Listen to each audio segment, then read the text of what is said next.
दहेज की भैंस। अरे लता बहू आ गई, दरवाजे में है, कोई आरती की थाली लाओ। अरे गुड़िया भाभी दरवाजे पर खड़ी है, जल्दी आओ। घर पर शादी के बाद लता की पहली विदाई थी। वो ससुराल आती है।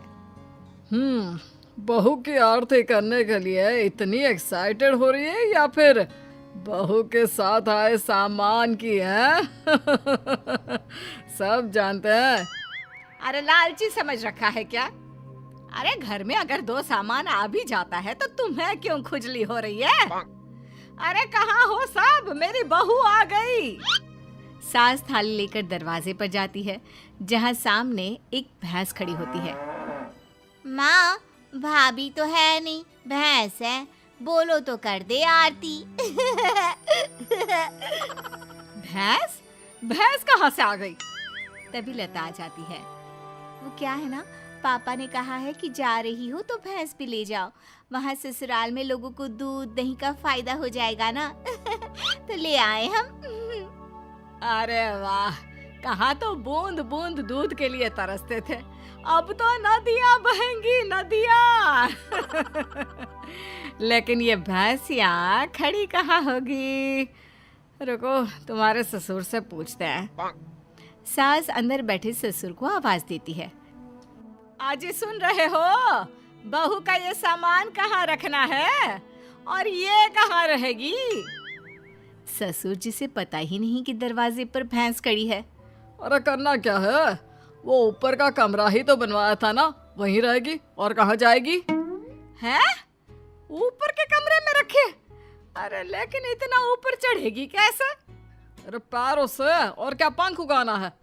बड़ी ही गंवार औरत हो तुम। और अब बहू आ गई है, जल्दी से अंदर ले आओ आरती करके, हम नहाने जा रहे हैं। बाहर आए तो नाश्ता मिल जाना चाहिए, फिर मिलते हैं बहू से। ये बोलकर ससुर तो चले जाते हैं, लेकिन सास सोच में पड़ जाती है कि भैंस को ऊपर पहुंचाए कैसे। खैर, काफी मशक्कत के बाद भैंस को छत पर चढ़ा दिया जाता है। हाय रे, न जाने कैसा ससुराल मिला है, एक तो 3 तल्ले ऊपर कमरा दिया है।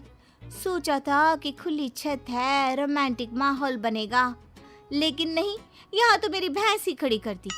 अब सारा दिन सारी रात इसी के गोबर की मैं कमरे में माहौल जमाएगी। अरे रोती क्यों हो? जानती हो ना, घर में पापा का ही राज चलता है। और अब मुझे खुद समझ में नहीं आ रहा कि कैसे पापा ने ये भैंस छत पर चढ़वा दी।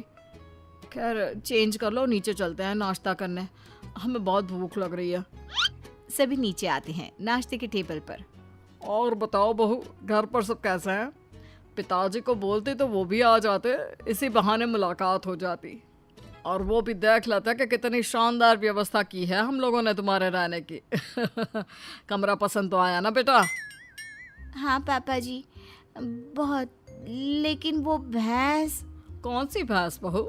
वैसे भैंस से याद आया, तुम लोगों के मायके में तो भैंस ही भैंस है, तो कम से कम तुमने भैंस की सेवा, दूध निकालना, भैंस को नहलाना, ये सब तो सीखा ही होगा ना? बहू ससुर के सवाल से एक्साइटेड हो जाती है। सीखा? अरे हाथ में जादू है हमारे। भैंस को देखते हैं कि वो दूध देना शुरू कर देती है, और नहलाने का तो ये है कि अगर हमने भैंस या नहला दी ना पिताजी, तो फिर वो भैंस नहीं रहती। हाँ। क्या बात है? फिर क्या बन जाती है? बकरी? चुप। मतलब कि हमारे हाथ में इतना जादू है कि भैंस भैंस नहीं, रंग खिल कर ना उसका बतख की तरह सफेद हो जाता है। अरे 1 घंटे में 75 भैंस नहलाने का रिकॉर्ड हमने बनाया था जी एक बार। हाँ, ये सब तो ठीक है बहू, वैसे भैंस दूध कितना देती है? बहू फिर शेखी में आ जाती है। वैसे तो क्या है ना माँ जी, देती तो सिर्फ 4 किलो सुबह और 4 किलो शाम को, लेकिन जब मैं दूध निकालने बैठी हूँ ना, तो प्रेशर में 10 किलो सुबह और 10 किलो शाम को देती है। बस फिर क्या, ये सुनकर ससुराल वाले इम्प्रेस हो जाते हैं। ससुर सोच लेते हैं कि इतनी गुणी बहू मिली है तो भैंस तो लाना बनता है। फिर क्या, अगले रोज ससुर दरवाजे पर भैंस खड़ी कर देते हैं। बहू, अरे ओ बहू, देख तो मैं क्या लेकर आया हूँ। तभी बहू एक बाल्टी दूध लेकर आती है। क्या बात है बहू, बाल्टी भरकर दूध कहाँ से आ गया? वैसे देख, दरवाजे में मैंने तेरे लिए एक तोहफा रखा है। बहू दरवाजे पर जाती है जहाँ एक भैंस खड़ी होती है। ये क्या पिताजी, एक और भैंस? एक और नहीं बहू, एक ही है। इसे बाहर ना एक शेड बनाकर खड़ा कर देते हैं, क्या कहते हो? हाँ हाँ पिताजी सही कह रहे हैं, क्यों नहीं। वैसे भी ऊपर ना अब जगह कहाँ है, वहाँ तो। बहू बात पूरी करती कि सास आ जाती है। बहू ला दे बाल्टी, मैं आ रही हूँ। सास बहू से दूध की बाल्टी लेकर चली जाती है और बहू नई भैंस की सेवा में लग जाती है। अगले रोज सुबह सासू माँ, मैं ना आज ससुर जी को बोल दूंगी कि मैं ना दो दो भैंसों की सेवा नहीं कर सकती, तो वो एक भैंस ना बेच दे। अरे नहीं नहीं बहू, अभी नहीं। अभी तो तू जानती है कि मेरे मायके में शादी आने वाली है। दूध के भाव कितने महंगे हैं, तो कुछ महीनों के लिए दोनों भैंसें संभाल ले, फिर बात करते हैं। अब बहू सुबह शाम छत की भैंस और बाड़े की भैंस की सेवा करती, उसे नहलाती, दूध निकालती और सास को देती। सास दूध का क्या करती ये किसी को पता नहीं चलता। फिर एक रोज, अरे बहू, मैं क्या कर रही हूँ, क्यों ना मैं एक और भैंस ले लूं। वो क्या है ना, घर में दूध कम पड़ रहा है। कैसी बात कर रही है सासू माँ, घर में दूध कैसे कम पड़ सकता है? इतना दूध तो खुद ग्वाला भी इस्तेमाल नहीं करता जितना हम और आप करते हैं। ना ना ना ना सासू माँ, एक और भैंस की सेवा करना मेरे बस की बात ना है। बहू का डायरेक्ट जवाब सुनकर सास को आ जाता है गुस्सा। अरे क्या बकवास कर रही है, मैंने जो बोल दिया सो बोल दिया। नहीं तो कर मेरी सेवा। आज शाम को कमरे में आ जाना और रात भर मेरे पैर दबाना। माँ जी, गला ना दबा दूं। भैंस पालने वाली समझा है क्या? अरे कौन से घर में छत पर भैंस खड़ी होती है, सारा दिन गोबर करती है और एक जगह खड़े खड़े भैंस की पीठ भी अकड़ गई है।